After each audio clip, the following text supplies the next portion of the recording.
কি নিয়ে ধরছে? ইয়াবা পাইছেন আপনার কাছে? না। তাহলে আমার কাছে কিছুই পাই নাই। কেন পুলিশ তো আপনার কাছে 40 পিস ইয়াবা পাইছে? ভাই আমি জাস্ট সঙ্গ। কার সঙ্গ? ভাই আমি ঘুরতে বেরিয়েছি। হ্যাঁ, তো ইয়াবা কার কাছে পাইছে তাহলে? আসেন একটু হাইটা আসেন না। বসুন ভাই। গাড়িতে পাইছে। তো এই গাড়ি কার আপনার না? কার? আপনার সঙ্গী? আপনি তো ছিলেন তাদের সাথে একসাথে, আপনারা একসাথে 40 পিস ইয়াবা পাইছে, আবার আপনি বলতেছেন আপনার কাছে হয় না, গাড়িতে পাইছে। আচ্ছা, আপনার নাম কি? একটু সুন্দর করে তাকান, এত সুন্দর উঠতো ছবি। বাড়ি কোথায়? ঢাকা মিরপুর। ঢাকা মিরপুর। বাবার নাম কি?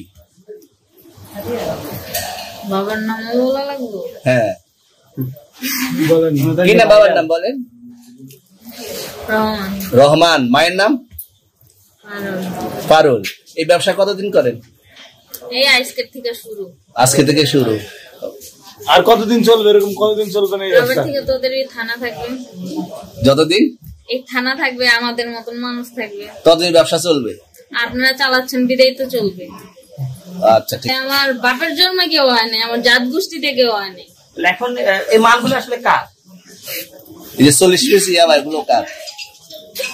এই নাদেরকে জিজ্ঞেস করেন, আমি তো পাইছে তো আপনাকে সহ, গাড়ি সহ, আপনার সঙ্গী সহ। আপনার সঙ্গী পাইলে কি আমার নাকি? আজব আজব প্রশ্ন করতেছেন কি লিগা? ইয়াবা পাইছে মানে কি আমার? ইয়াবা কার তাহলে? গাড়ি কার? ইয়াবা আমার না, ও কিনছে, ও খাইছে। আমি শুনেন একটা কথা বলি, আমি জাস্ট ওর ফ্রেন্ড, তাই বললে আমি এই পর্যন্ত আসি, থানায় পাড়া দিছি, আমি ওইখান থেকে চলে যেতে পারতাম। আমি একজন আর্টিস্ট, ওকে, আমার ডান্সার, আমার সবকিছু আছে। আপনারা কি মনে করতেছেন এতক্ষণ? আপনাদের সাথে আইসা এসে কথা বলতেছি, আপনারা আইসা এসে কথা বলতেছেন।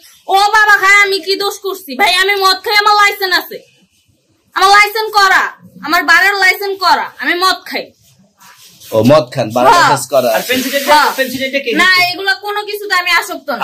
আপনার সঙ্গীর নাম কি? আমি ট্যুর দিতে আইছি। সঙ্গীর নাম কি? ভাই ট্যুর দিতে আইসা যে আপনাদের এখানে যে এরকম মানে কেচালে খাইছা যে আমি বারবার বলতেছি যে আমি মাদকে আসক্ত না, তবু আপনারা জোর করবো আমারে খালি ঠুসাইতাছেন ওই রাইতে থেকে। মানে কি পায়া লইছেন ভাই? মাইয়া মানুষ একলা পায়া কি পায়া লইছেন?